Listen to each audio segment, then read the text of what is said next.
Si je vous cite Louis XIV, Louis XV, Louis XVI, Bonaparte, vous situez dans l'histoire de France ces grands hommes. Si je vous cite Colbert, Richelieu, Mazarin, vous considérez ces hommes comme les grands serviteurs de nos monarques. Si je vous cite Jean Bart, le chevalier de Forbin, du Guay-Trouin et Surcouf, vous me direz peut-être que ce sont des pirates. Eh bien non, cette étrange communauté, ces maîtres des mers, épris de grands espaces, rêvant d'un monde meilleur, sont les corsaires du roi. Ils s'attaquent aux ennemis de la France. Ces prédateurs des mers, munis de lettres de course, faisaient trembler les puissances maritimes étrangères. L'Angleterre, la Hollande, l'Espagne, le Portugal, Venise et Gênes. C'est l'histoire de ces hommes que je vais vous conter.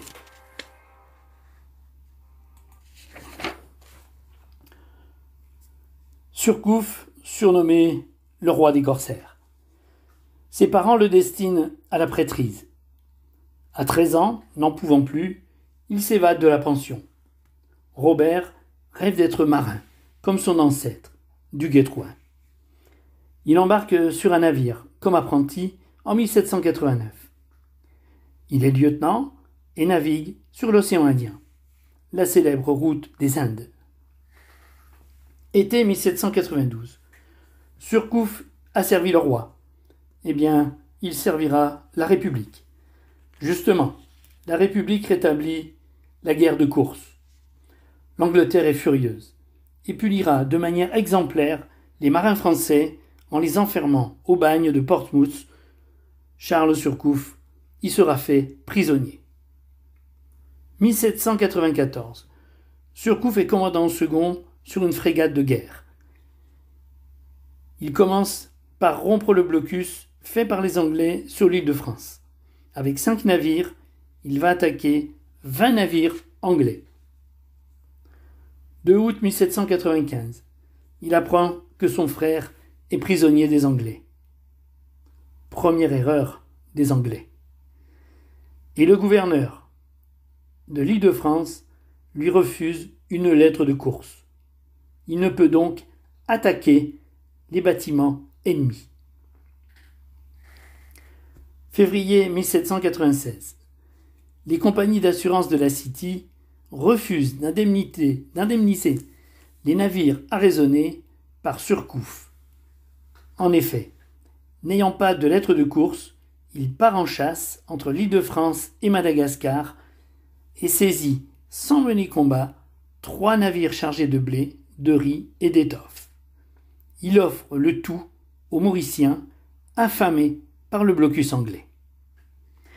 La Compagnie des Indes est au bord de la faillite. Persuadé de son bon droit, le gouverneur refuse d'indemniser Surcouf. Furieux, ce dernier rentre en France, prend un avocat et plaide sa cause au Parlement français. Il gagne son procès. La République lui accorde 1 600 000 francs or. Il se contentera de 600 000 francs. La République est pauvre. 1797, Surcouf reste à terre. Mais les bateaux corsaires qu'il arme font beaucoup de mal aux Anglais. La chasse est fructueuse. L'or, le sucre, les soieries, les épices, la porcelaine chinoise. Il est très riche, mais il s'ennuie. En février 1800, Surcouf apprend que les Anglais ont mis sa tête à prix. 100 000 livres or. Deuxième erreur des Anglais. Il arme un bateau, 40 marins, 8 canons, cap sur l'océan Indien. Il prend rapidement 5 navires aux Anglais. Il arraisonne les navires négriers et libère les Noirs sur les côtes africaines. Le capitaine Temple est dépité. Impossible de capturer Surcouf. Avril 1800. Surcouf prend le commandement de la Confiance. 140 hommes d'équipage, 20 canons. Et il quitte l'île de France. Sa tête est mise à prix 150 000 livres or. Le 7 octobre 1800. Son second le réveille en urgence. La vigie vient de repérer un gros navire anglais, c'est le Kent.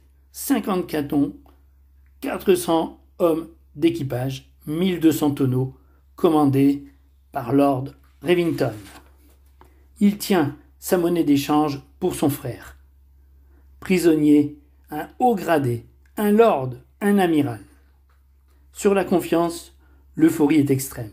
Surcouf promet à l'équipage, en plus de la prime, la part du diable. 2 heures de pillage. Les jeunes mousses montent dans les mâts, avec des sacs de grenades. Les hommes portent à la ceinture 4 pistolets et disposent d'un sabre d'abordage et d'une redoutable hache d'abordage. Surcouf se tient à bonne distance du Kent. En 1 heure, pas un boulet ne touche la confiance. Il tente une manœuvre, il vire de bord, cela prend 15 à 20 minutes sur un tel navire. Et arraisonne le Kent par le gaillard d'arrière. Les mousses lancent les grenades sur le pont. Après 3 heures de combat, les Anglais baissent le pavillon. Le Kent est vaincu. Malheureusement, le commandant Revington est mort de ses blessures. Il ne peut servir de monnaie d'échange pour le frère de Surcouf. Digne, il épargne l'équipage et traite dignement les femmes qui sont à bord et les officiers. Tous sont traités avec un grand égard. Sir St. John, officier en second, rentrera en Angleterre et plaidera et obtiendra la libération de Charles Surcouf. St. John et Surcouf deviendront de grands amis. Mais jamais, au grand jamais, Surcouf ne lui rendra visite en Angleterre, ayant trop peur d'y être fait prisonnier. En 1801, les assureurs demandent aux navires marchands de naviguer en convoi sur la route des Indes et d'équiper leurs navires de filets d'abordage, pour éviter le triste sort du Kent. De 1793 à 1797, l'Angleterre a perdu 1800 navires. En 1815, Surcouf est armateur de 19 navires. Il vit de la pêche, du commerce et dispose de nombreux immeubles à Saint-Malo. Surcouf meurt le 8 juillet 1827.